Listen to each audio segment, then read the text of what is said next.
Свечалика производила свечи ручной работы. Как-то даже я работала в этом магазине 1 месяц и напокупала себе, конечно же, классные свечи. Недавно зашла на сайт и решила посмотреть, остались ли там сувенирные свечи для того, чтобы использовать их в своих видео. У них раньше были сувенирные свечи, символика Удмуртии. Но, как оказалось, этой фирмы больше не существует уже 2 или 3 года. Поэтому можно сказать, что это одна из самых последних свечей фирмы Свечалика. Давай ее зажжем.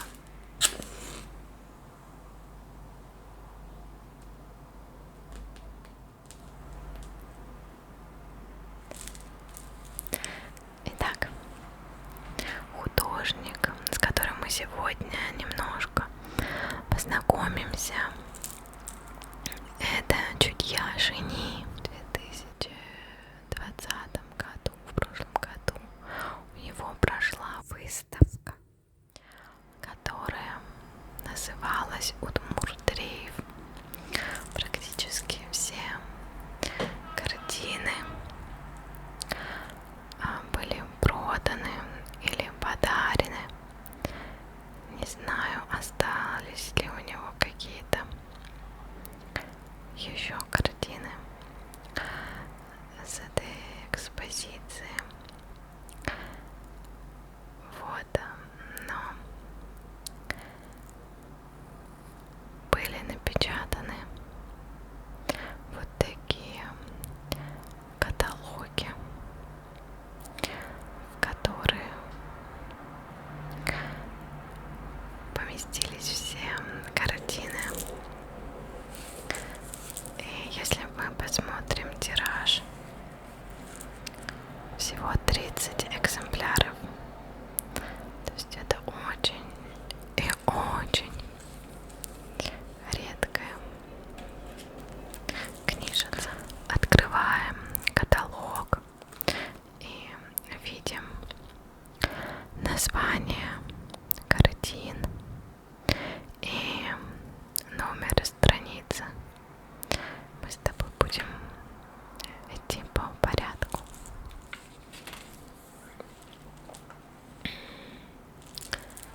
Так вот, первая картина, которая названа Удмурт-рейв 1. На ней изображена рыжеволосая девушка.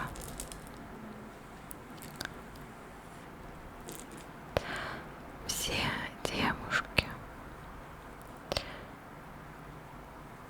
в национальных костюмах удмуртских. И все эти девушки существуют. Кто-то из них пианистка, кто-то писательница. К каждой картине прилагается некое описание, или я бы даже сказала предыстория. Такая небольшая предыстория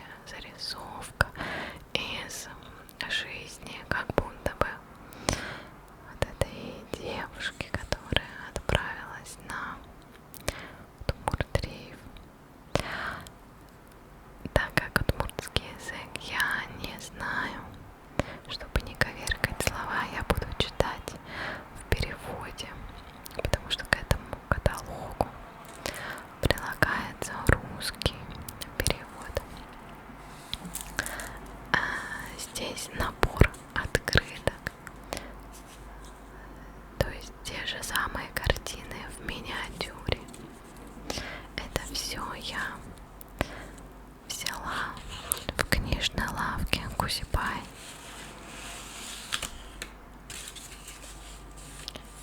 Так, я думаю, конвертик мы отложим, а картины оставим.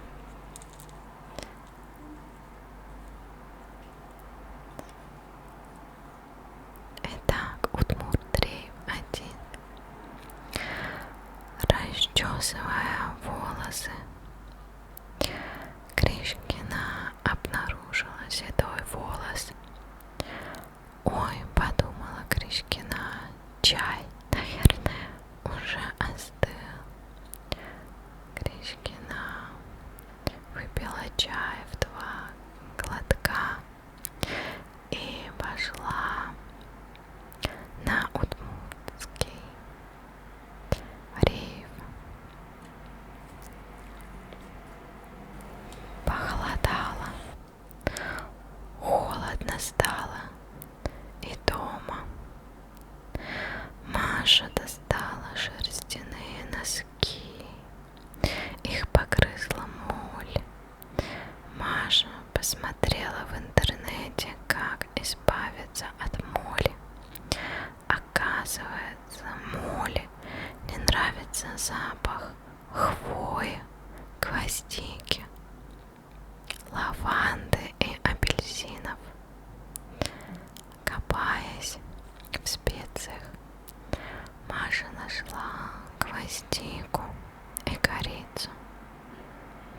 На столе был апельсин. Сидя в кресле и покачивая ногами в дырявых шерстяных носках, Маша выпила свежесваренный глинтвейн, а потом пошла на Удмуртский рейв. Обратите внимание на руки. Мне нравится в этих картинах, как падает свет, как подсвечены лица этих удмурток и какие тонкие линии пальцев и запястья. Передано верно чувство.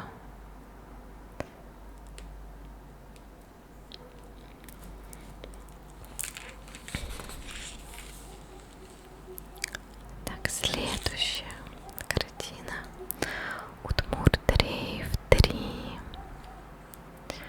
Тоже рыженькая девушка. И смотрите, что на каждой странице крупно изображена какая-то деталь. Чаще всего это руки. Руки даже вынесены на обложку этого каталога. Вообще руки — это такая связь, да, такой путь. Связь между людьми. Очень много образов из фольклора разных народов, связанные с руками. Стоящий на остановке Тони улыбнулся и помахал рукой. Сидящий в проезжавшем мимо трамвае конопатый мальчишка. А Таня ему подмигнула. Так, началось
выдает их как-то по одной. Я не уточняла. Поэтому прочитаю просто описание. Здесь написано про девушку Чимали. Собираясь на Удмуртский рейв, Чимали уронила баночку глиттера. Вокруг нее рассыпались синие и зеленые, серебристые и розоватые блестки. Да, подумала Чимали и принесла с кухни гусиное крыло. Чимали подмела пол, и крыло тоже стало блестящим. Слишком красиво, подумала Чимали. Да, укыр-чипер, слишком красиво, подумала Чимали и повесила гусиное крыло на спину и пошла на Удмуртский рейв. Посмотрите, какие красивые костюмы, монетки. Купающаяся в речке Лиля увидела радугу. «Не допивай воду», — сказала ей Лиля. «Вчера ходила на тусу к рыбам и теперь хочется пить», — пояснила подруга. «А я вечером иду на Удмуртский рейв», — сказала Лиля. «Хочешь со мной?» «Нет, мне завтра рано вставать», — сказала радуга. Лиля вышла из воды и вытерлась когда-то розовым, выцветшим полотенцем и оделась. А потом она пошла на Удмуртский рейв.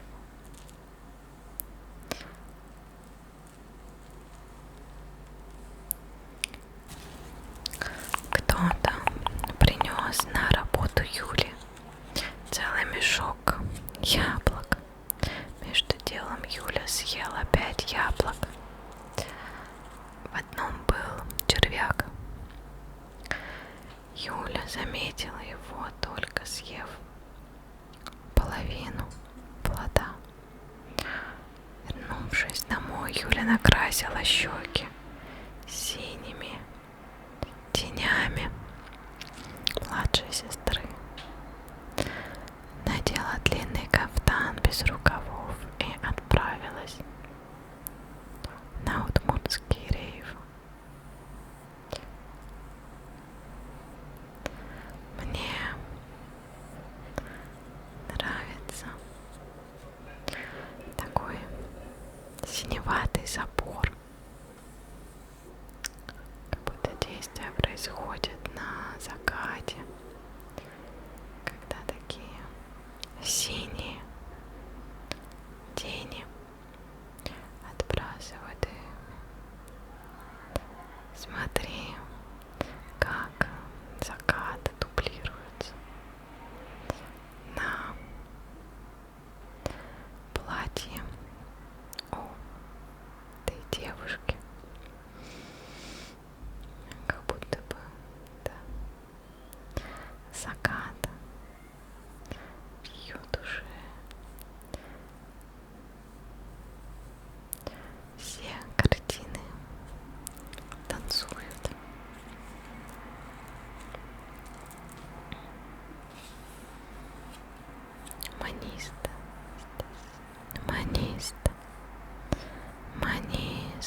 красивую одежду и танцевать перед зеркалом.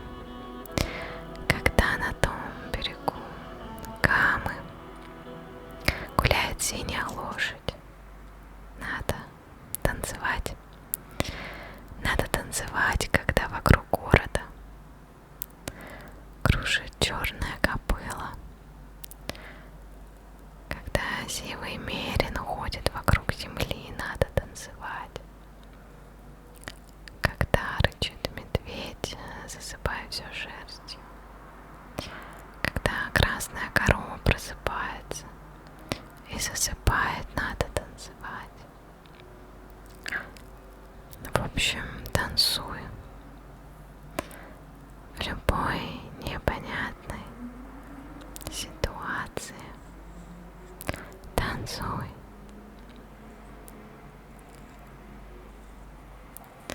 Это такая центральная картина в этой серии. Фара выращивает на подоконнике базилик и кинзу. Базилик для песто, а кинза для бхали. Кинза уже буйно разрослась. Фара почистила килограмм свеклы и, нарезав ее кубиками, поставила в духовку на полчаса. Потом Фара измельчила блендером готовую свеклу, 4 дольки чеснока, 100 грамм грецких орехов и 1 пучок кинзы. Посыпала все хмели сунели, посолила. Добавила 1 столовую ложку уксуса, размешала смесь. Поставила ее на полчаса в холодильник. Затем украсила бхали зернышками граната. Съела готовое блюдо за 5 минут. Надев просторное платье, Фара пошла на удмуртский рейв. Когда-нибудь команда Удмурта сыграет на чемпионате мира по футболу. Когда-нибудь удмуртских футболистов будут подбадривать чирлидерши в удмуртских платьях. Чтобы быть готовыми, Таня и Лиля уже набрали команду девушек. Правда, на репетициях они придумали быть чирлидершами. Теперь сами хотят играть в футбол.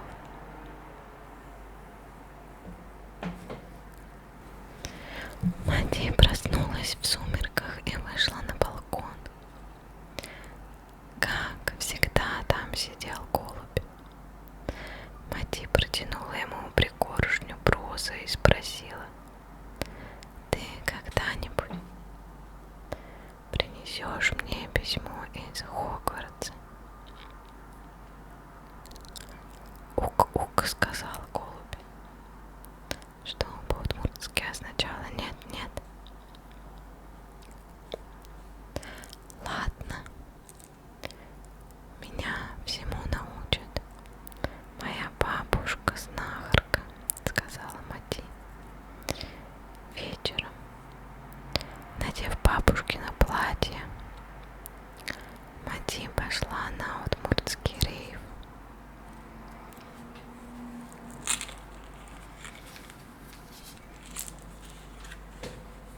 Того, кто думает о расставании, надо обнять и посадить на печку. Пока в печке румянится, перепечь. Надо пересказать тому, кто думает о расставании, сюжеты современных фильмов, сказав, что это древние легенды. Когда человек согреется, надо отправить его или ее на удмуртский рейв.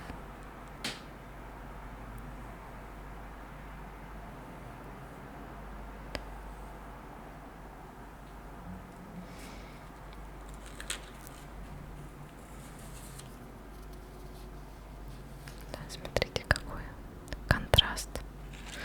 С одной стороны контраст, с другой стороны такой органичное продолжение. Как ярко светит в глаза девушки. Это не солнце, да. Не, может, закатное солнце или костер, скорее всего. Костер, который может гореть в том месте, где происходит эта дискотека. Такая древняя, да, дискотека. Удмурт-рейв 12. Ох, мое манисто, станешь ты черной чешуей, наверное. Ох, мой браслет, станешь ты рыбьей икрой, наверное. Ох, руки, ноги мои, станете вы сучьями на воде, наверное. Ох, волосы мои, станете вы шелковыми водорослями, наверное. Ох, платье мое, станешь ты сетью рыболовной, наверное. Ох, мое тело, станешь ты черной-черной землей, наверное. Марина целый день ходила, распевая грустные удмуртские песни и жуя шоколад. Точно, ПМС. А сегодня Марина, вставив менструальную чашу, пошла на удмуртский рейв. Кажется, умею делать все, что необходимо в быту. Лишь бы хватило любви и все сделать как надо. Кроме этого, порой надо думать о жизни и о смерти субкультуры. Те, кто живет в низовье, чистят картошку сверху вниз, а те, кто из верхней части деревни, снизу вверх. Те, кто живет в низовье, поднимаются на рейв, а те, кто из верхней части деревни, спускаются. Зато те, кто живет в низовье, с рейва спускаются, а те, кто из верхней части деревни, поднимаются. Пусть будет так, потому что это звучит красиво, как сингармония классно в татарском языке, как звучание губной гармошки.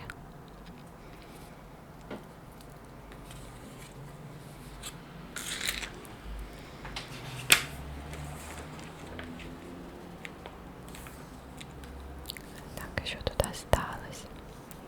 Удмурт-рейв, киос. Это руки. Руки удмуртского рейва. Какой твой любимый фильм? Синий бархат Дэвида Линча.